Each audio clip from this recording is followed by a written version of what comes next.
Kashi colony के अंदर 3 कुएं हैं हम्म। और बड़े पुरअसरार वाकयात उनपे यानी कि बताए जाते हैं, बड़ों से भी सुन रहे हैं। अच्छा।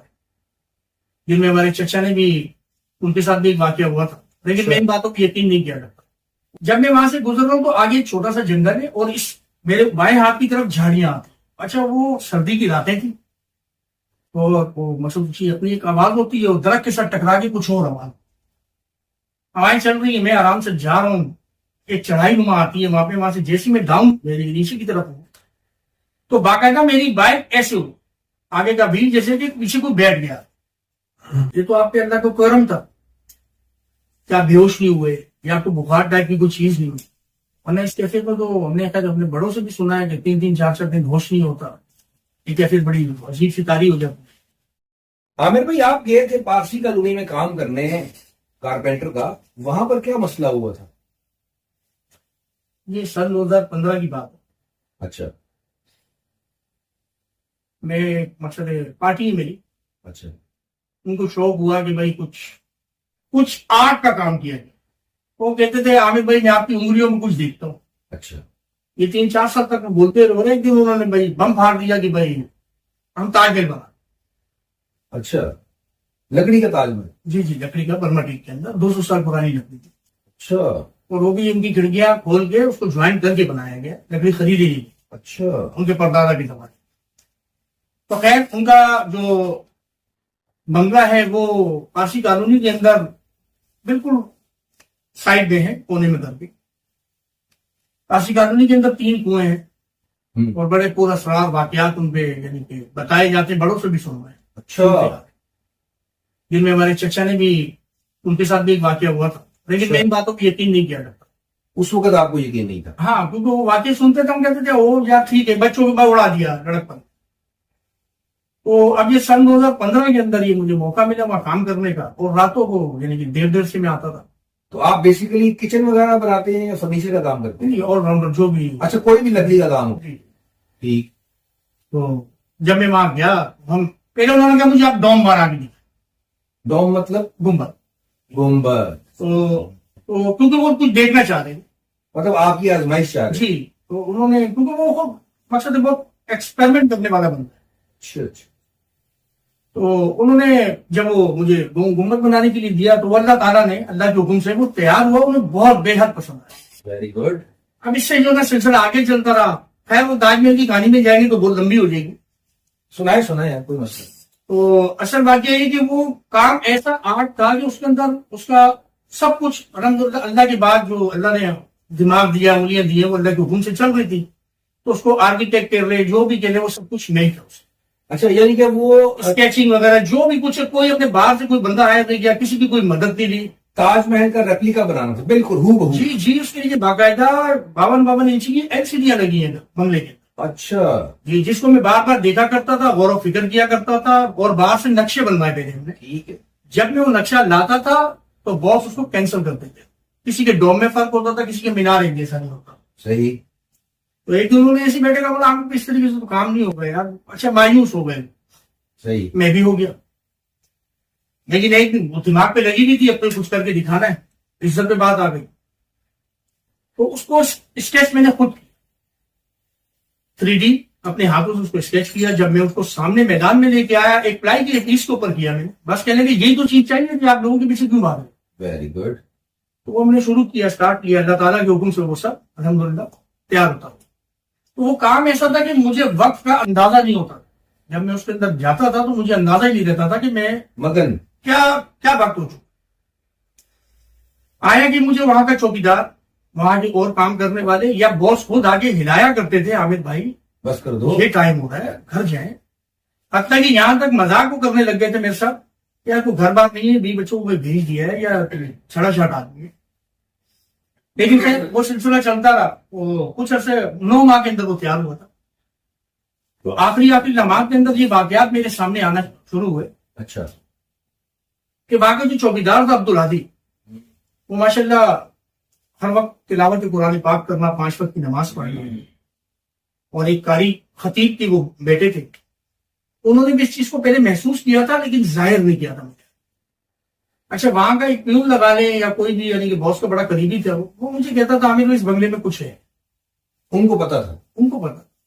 मैं, क्योंकि वहां पे कुत्ता भी था जो कि मकसद है, वो इंग्लिश जुबान समझता था सारी, लेकिन उसके साथ भी काफी। पालतू कुत्ता उनका? हाँ। तो जब सब चले जाया करते थे या सो जाया करते थे तो मैं अकेला काम करता था, एक एक डेढ़ डेढ़ 2 2 बजे तक। मेरे साथ कोई वाक्य नहीं हुआ, और मैंने कहा यार ऐसे मुझे डराने के लिए आता है। ये आजराहे मजाक करते हैं। हाँ। तो एक दिन अब्दुल हादी मेरे पास आया, मुझे कहने लगा आमिर भाई आपके साथ जो ये बंदे बात कर रहे हैं ये गलत नहीं कर रहे, यहाँ पे है। अब एक हाफिजुल कुरान का यानी कि हाफिजुल कुरान उनके वालिद साहब थे, ये उनका बेटा। ये कौन कैरेक्टर है अब्दुल हादी? ये वहां के चौकीदार। चौकीदार साहब। और 5 वक्त की नमाज पढ़ने वाले। जब उनके मुंह से मैंने लफ्ज सुने तो मैं, मेरे लिए बड़ा ही हैरान। फिर आपको यकीन करना पड़ा? नहीं, तब भी मुझे यकीन नहीं आया। ठीक है यार, ये क्या हो गया। खैर इनको शायद किसी ने डरा दिया। तो एक दफा ऐसा हुआ, वो रहते थे कायम खानी में और हम थे पारसी कॉलोनी में फेज 1 के अंदर। तो एक दिन उनको इत्तेफाकन जाना पड़ गया, उनके बारिश वारिश आई तो उनके घर पे कुछ मसाइल ऐसे थे कि उनको जाना। तो वो सारे बंगले की जिम्मेदारी अपने काम में खोया। मुझे कहना आमिर भाई आज आप सब कुछ देख लेना यहाँ पे। ठीक है। मैं जा रहा हूं। तो देखना क्या था, खैर वो मैं तो अपने काम में मगन रहा। बॉस आए, बॉस आगे चिल्लाने लगे तो मुझे इतना कहने लगे आमिर भाई जरा टाइम से चले जाइएगा, आज बंगले पे कोई नहीं। अब मैं शायद ये समझा कि शायद कोई भाई अंदर सामान माने, उसके लिहाज से बात कर रहे हैं, लेकिन वो मुझ पर इतना ट्रस्ट करते हैं कि अपना पूरे घर को खोल के मैं काम कर रहा हूँ तो मियाँ बीवी घर पे भी नहीं होते। लेकिन उनके मुंह से लफ्ज सुन के मुझे थोड़ी सी वो परेशानी हुई। मैंने कहा लेकिन जब तो कोई ऐसी कीमती चीज भी नहीं है। अच्छा, वो चले गए, उनके दिल में क्या बात आई, तकरीबन 5 मिनट बाद वापस आ गए। वापस आके फिर मेरे कंधे पे हाथ रखा, मुझे कहने आगे कोई बुरा नहीं बनाइएगा, मैंने इस लिहाज से बात की है कि इधर कई लोग डर चुके। मतलब आपको क्लियर कर दिया? हाँ, अब वो क्लियर कि आप पे शक नहीं है? हाँ, इस वजह से कह रहे हैं। अब वो क्योंकि उनके साथ बहुत अच्छे हमारे ताल्लुकात थे, बहुत जमाने से थे, तो उन्होंने कहा शायद कोई दिल में बात ना आए। अच्छा। तो मैंने कहा नहीं सर, मैंने तो कोई ऐसी बात सोची नहीं। बाकी रही बात यार ये मकसद हवाई चीजें ये वगैरह, यार मैं इन चीजों पे वो यकीन नहीं रखता। यकीन नहीं होंगी, लेकिन मैंने आज तक कुछ ऐसा महसूस नहीं किया। मैं भी यहाँ से 2 2 बजे तक जा रहा हूँ और मुझे तकरीबन 7 8 महीने हो गए हैं। कहने लगा शामिल पे फिर अल्लाह क्या वाले। खैर उन्होंने अपनी जुबान में ना गॉड ब्लेस यू जैसे कहते हैं वो लोग, वो चले गए ऐसे बोलते गॉड ब्लेस यू। जब वो चले गए तो मैं अपने काम में मगन हूँ। बड़ी, उस कुत्ते का नाम उसको प्यार से बड़ी यानी कि दोस्त कहा जाता है, पास बैठा हूं मेरे, अचानक से वो खड़ा होता है। जब वो खड़ा होता है तो मैं ताजमहल का बड़ा डीपली काम कर रहा था, यानी कि बहुत बारीकी वाला काम कर रहा था जिसमें नजर नहीं हटा सकता। लेकिन मैं जैसी मेरा, अब वो कुत्ते का जिस तरीके से खड़ा हो ना, तो रोज खड़ा होता था मेरे सामने घूमता, लेकिन उस दिन का अजीब उसका तरीकेकार था। वो खड़ा हुआ और अचानक इधर उधर देखने लगा। मैं अपने काम में मगन, लेकिन मेरा ध्यान अब उस तरफ बढ़ रहा है। अब जब ध्यान बढ़ रहा, मैंने अपना काम छोड़ दिया तो वो बड़ी भाग गया वहां से, यानी कि उनके पीछे जो वहां चला गया, बंगले के पीछे की साइड। ठीक। जब बंगले के पीछे साइड पे गया क्योंकि भोंकता बहुत कम था, वो भोंकने वाले कुत्तों में से नहीं था, मानूस कुत्ता था। मानूस, लेकिन अजीब से गुर्राने की आवाजें आने लगी। अच्छा। तो मैंने कहा शायद कोई अंदर आ गया, क्योंकि वहां पीछे यानी कि कच्ची आबादी भी लगती है और थाना भी है महमूदाबाद। तो इतने में मैं उठ के बड्डी के पीछे जाता हूँ, लेकिन बड्डी आगे आगे की तरफ जा रहा है और एक जगह आगे यूं बैठ गया। खैर ये वाक्य हुआ, कोई इतनी बड़ी बात नहीं थी। फिर मैं अपने काम में जब मशगूल रहेंगे ना, हो गया तो एक पत्थर गिरने की आवाज आई तक। और पीछे अलमारी थी, वही मशहूर थी जिस पर से आवाज आई। अच्छा। तो पहले चादरों के जैसे पत्थर गिरता वैसे आया, ये तो नॉर्मल बात है, दरख्त पे कोई भी चीज गिर सकती है। मैं अपने काम में लग रहा, मैंने कहा नीम का दरख्त है उसकी को गिर गई होगी, बीज वगैरह गिरा होगा, उसकी आवाज। और रात का वक्त है, 1 सवा 1 का टाइम था, तकरीबन 1:30। उसके बाद जब मैं अपने काम में बहुत ज्यादा खो गया हूं, एकदम से जैसे चमाट लगती है, मुझे नहीं, अलमारी, लोहे की अलमारी, उसकी आवाज आई। उसकी जब आवाज आई तो मेरे दिल की धड़कन, हालांकि मेरा गौर फिक्र ही नहीं है वहां पे, ना मैं कुछ सोच रहा हूं उनके बारे में, अपने काम में, मैंने आपको बताया बहुत बारीकी का काम था, तो मेरे दिल की धड़कन अजीब सी। तो उस वक्त जो ना सारा काम वगैरह छोड़ के मैं खड़ा हो गया, घबराहट में आ गया। कुत्ता भी वो मेरे साथ ही खड़ा हुआ, अब वो घुर्रा रहा। उसको नजर आ रहा है कुछ? अब कुछ नजर आ रहा है मुझे नहीं पता, लेकिन मैं उसको देख रहा हूँ, वो उधर देख रहा है। अच्छा, मैं उधर देख रहा हूँ, मुझे कुछ भी नजर नहीं आ रहा। अब मैं पूरी अलमारी को जिस तरीके से कुछ चमाट लगी थी, अगर मैं मार दूं तो बाकायदा वो दंड पड़ेगा लास्ट में, सही। लेकिन वहां कुछ नहीं। खैर, इस बात को इतना वो मैंने ले लिया, मैं चला गया अपना जो मेरा काम था, मैंने बंद किया, 2 बजे के टाइम में चला गया। ऐसे ही दूसरे तीसरे दिन जो है ना, मैं रात को काम कर रहा था, 2 सवा 2 का टाइम हो गया। इस दौरान बीच में फोन भी आया बॉस का कि आमिर भाई आप जो है ना घर चले जाए। वो उस वक्त टाइम हो रहा था तकरीबन 4:45। आमिर भाई छुट्टी कर लें, घर चले जाए, काफी टाइम हो रहा हो, और आज सर्दी भी बहुत है, तो फिर दिसंबर आ गया, तो हवा भी बहुत तेज चल रही है। आमिर भाई कुछ ख्याल करें। उन्होंने बड़ी रिक्वेस्ट की मुझे यानी कि जाने के लिए, लेकिन मैंने कहा नहीं सर, अभी ये काम एयरलाइन पे जा रहा है, क्योंकि आपने इसको इंग्लैंड लेके जाना है, अच्छा। वो एग्जीबिशन के अंदर जाना है। तो कहने का अच्छा चलो देखो, ज्यादा नहीं करना, ज्यादा 1 आधे घंटे के अंदर आप चले जाओ। मैं खैर काम में मशगूल हुआ तो 2 सवा 2 बज गए। उसके बाद मैंने देखा बहुत टाइम हो गया। खैर मैं वहां से फ्रेश हुआ, फ्रेश होने के बाद बाहर निकला, वहां से बिल्कुल कोने में करके उनका बंगला है, वहां पहला कुआं है, और वहां पे जो गोरखन इनके होते हैं ना, जो लाश को रखते हैं, जो भी तरीके का इनका, वहां पे उनकी बिल्डिंग है। जब मैं वहां से गुजर रहा हूँ तो आगे एक छोटा सा जंगल है, और इस मेरे बाएं हाथ की तरफ झाड़ियां आती। अच्छा, वो सर्दी की रातें थी, तो वो मतलब की अपनी एक आवाज होती है, और दरख्त के साथ टकरा के कुछ और आवाज, हवाएं चल रही है, मैं आराम से जा रहा हूँ। एक चढ़ाई नुमा आती है वहां पे, वहां से जैसे मैं डाउन मेरी नीचे की तरफ हूँ, तो बाकायदा मेरी बाइक ऐसे हो, आगे का व्हील जैसे कि पीछे कोई बैठ गया।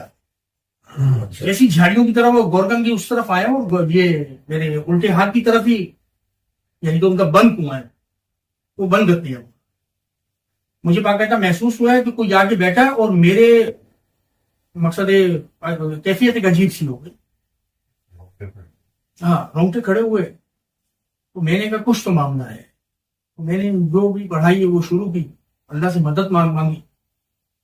तो अपने असाब जिसको कहा जाता है, उसके ऊपर अल्लाह ताला ने मुझे गिरफ्त करने की तौफीक दी। डर को मैं चुका हुआ था, लेकिन ज्यादा खौफ ज्यादा अल्लाह ताला ने मुझे होने नहीं दिया। एकदम से यही पलक झपकते अल्लाह ने निकाल दिया। तो मैंने बाइक को वो झाड़ी की तरफ खड़ा किया, फिर मैं नीचे उतरा, और फिर मैंने जो पढ़ना था पढ़ के, फिर मैंने ये लफ्ज कही, अल्लाह मेरी मदद कर। फिर मैंने कहा आप भाई, तुम आप या तू या जो उस टाइम मेरे मुंह में जो भी लफ्ज आ रहे थे, ना तेरा मेरा कुछ लेना देना, ना मेरा तेरे से कुछ लेना देना, सही है? तो बराए मेहरबानी जो भी है आप हट जाओ, मुझे जाना। बस ये अल्लाह ने हिम्मत दी, ताकत दी। उसके बाद जैसे तैसे करके, मुझे नहीं पता 15 मिनट लगे, 20 मिनट लगे, क्योंकि कैफियत मेरी बहुत अजीब सी। अब जैसे ही मैं बाइक में बैठा हूं, बाइक स्टार्ट करी की थी मैंने, तो एक शख्स सामने से आ रहा था, काफी यानी कि उम्र थी, वो भी पास ही थे। तो उनकी वो थे जिसको सूर्यमुखी कहा जाता है ना, वो उनका चेहरा ऐसा था। तो जब उनके ऊपर लाइट पड़ रही थी, उनकी आंखें नजर आई थी, चेहरा नजर नहीं। अब एक तो मैं यहां से घबराया हुआ, तो मेरे पीछे कोई बैठ गया। और रात के 2:15 का टाइम है। नहीं, अब तो 2:15 नहीं रहा ना, अब 2:30-3 की तरफ जा रहे हो। अच्छा। अब बिल्कुल सुनसान यानी कि हवाएं चल रही हैं, गहरी रात, और गहरी रात है, मैं हूं, और सामने नहीं, जो चीज मुझे लग रहा है वो चीज जाहिर हो। अच्छा। उनकी आंखें ऐसे चमक नहीं रही थी, लेकिन आंखें नजर आ रही हैं खाली, क्योंकि ब्राउन आंखें थी। तो फासला होगा कोई 100 फुट का या 150 फुट का। तो जैसे ही मैं आगे गया हूं, सुनो जैसे जैसे हल्की स्पीड के अंदर था मैं, जैसे रोशनी उनके पड़े, वो खड़े हो चुके थे अपने। अब मुझे, क्योंकि हम बचपन से सुनते आ रहे कि ये जो भी ऐसी चीज होती है उसके पांव उल्टे हो। अब मैं कुछ नहीं देख रहा, मैं सिर्फ उनके पांव की तरफ फोकस करता हूँ, लेकिन मुझे नीचे कुछ नजर नहीं आ रहा, उनका चेहरा ही आता है। चेहरा भी पूरा नजर नहीं आ रहा है, आंखें नजर, आंखें भी रोशन रोशन। नहीं रोशन कुछ नहीं कहेंगे, लेकिन ये कि बस आंख महसूस हो रही है, ये आंखें हैं। अच्छा। ये जैसे हमारा फासला कम होता जा रहा, उन्होंने भी चलना शुरू कर दिया। यहाँ से मैं कुछ आ ही रहा था, बाइक के ऊपर था, कुछ ज्यादा टाइम तो लगा नहीं, कुछ लम्हों का टाइम लगा। तो वो मुझे बड़े गौर से देख रहे थे, और गुस्से की हालत में। अच्छा। मैं उनको देख रहा हूँ, मैं हैरानगी की उसमें कैफियत में हूँ, और खौफ की कैफियत में हूँ, वो गुस्से की कैफियत। मैं वो कहते हैं चूकते ही कि मैन तुम इधर क्या कर रहा? मैन फारसी है ना। अच्छा। मैं उनसे मेरे से लफ्ज पकड़ने में टाइम, लेकिन मुझे लग रहा था तो खैर उन्होंने जब ये सवाल किया तो बड़ा मैंने अल्लाह से ताकत मांगी, उनसे बात करने की हिम्मत की और मुझे हौसला हुआ कि ये इंसान। तो मैंने उनसे कहा कि मैं आप दानिश दुबैश को जानते हैं? हाँ बिल्कुल जानता हूँ। मैंने कहा मैं उनको, पारसी जुबान के अंदर सुधार कहा जाता है, कारपेंटर।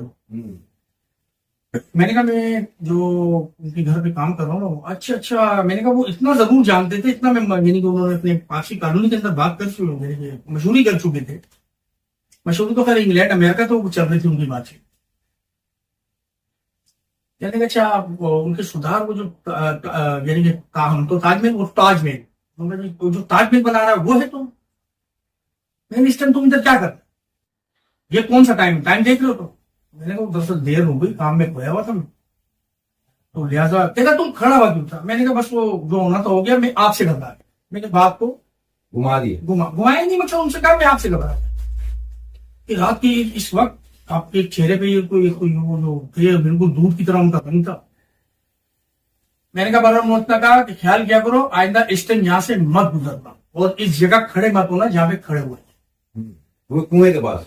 उनकी उम्र तकरीबन नहीं तो 95 तो तकरीबन थी। अच्छा। तो मैं उसके बाद मेरे बॉस ने भी उनकी एज बताई थी, वो जानते थे। और वो उनको हार्ट का मसला था, घबराहट हो रही थी तो वॉक पे नहीं, और वो पुराने रहने वाले थे तो लिहाजा उनके लिए कोई बड़ा मसला इशू नहीं था। आप 95 साल की उम्र को पता है सारी कहानी का। हाँ मतलब उनके ऊपर वो चीज कारी नहीं होती होगी, मुश्किल हो चुकी थी। वो जैसे तैसे करके कुछ फासले के ऊपर, कुछ किलोमीटर तो कहूंगा, कुछ फासले के ऊपर ही चौकीदार आगे गेट के पास। तो वो चौकीदार इस वाक्य को बड़े से गौर और फिक्र से देख रहे थे कि ये कौन शख्स है, इस टाइम तक खड़ा हुआ है, बाइक खड़ी रही है पहले, फिर ये चलती है, फिर रुकती है। तो वो आने की तैयारी कर रहे थे मेरी तरफ, अपनी तैयारी करके गन वन उठा के मेरी तरफ आने की कर रहे थे कि कुछ होने हो रहा है। तो जैसे ही वो मुझे मेरी बाइक की आवाज सुनते तो पहचानते थे कि ये तो हामिद भाई, क्योंकि हमारे इलाके के ही थे वो, और 8-9 महीने 6-7-8 महीने से मैं वहां काम कर रहा था। तो फौरन उन्होंने गन वगैरह अपनी रखी में, जैसे अब वो उसमें से एक लियाकत हमारा बहुत अच्छा दोस्त है, तो क्या बात है खैरियत? तो जवान उधर खड़ा हो गया तो क्या हो रहा है? मैंने कहा छोड़ भाई, आज जो हुआ है आज पता चला कि ये चीजें हैं, बड़ा महसूस कर लिया ना। हम तुमको कितने दिनों से बोल रहे हैं हमें जल्दी निकला कर, कोशिश क्या कर 12 से पहले घर चले, तुमने हमारी बात नहीं सुनी। अभी तो एक कुएं से घबराया तो सेंटर वाले जो है, जो उसका मेन सेंटर है ना, जहां ज्यादा झटका पड़ता है। खैर मुझे वहां से कभी कुछ नहीं हुआ।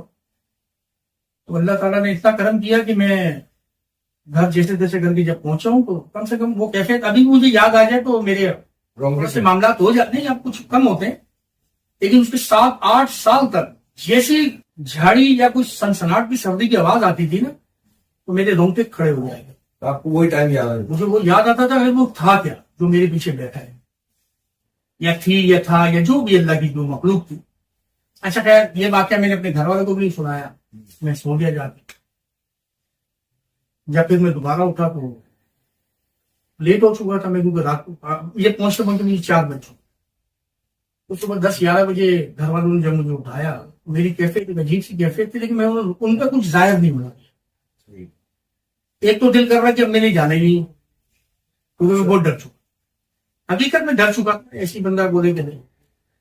लेकिन अब दूसरी बात फिर मर्द की अना की बात आ जाती है, और अल्हम्दुलिल्लाह मुसलमान है यार, इन चीजों से घबरा गए। अल्लाह खैर करे यार। खैर अल्लाह का नाम लेके मैं जब वहां पहुंचा, बॉस से मुलाकात हुई मेरी थोड़ी देर के बाद। बॉस आया, बॉस ने मैं परेशान थोड़ा, उन्होंने देखा मुझे तो मेरे पास आ गए। मैंने कहा क्या हुआ खैरियत? मैंने कहा सर पहले तो मेरे साथ 2 दिन पहले ये चीज हुई है।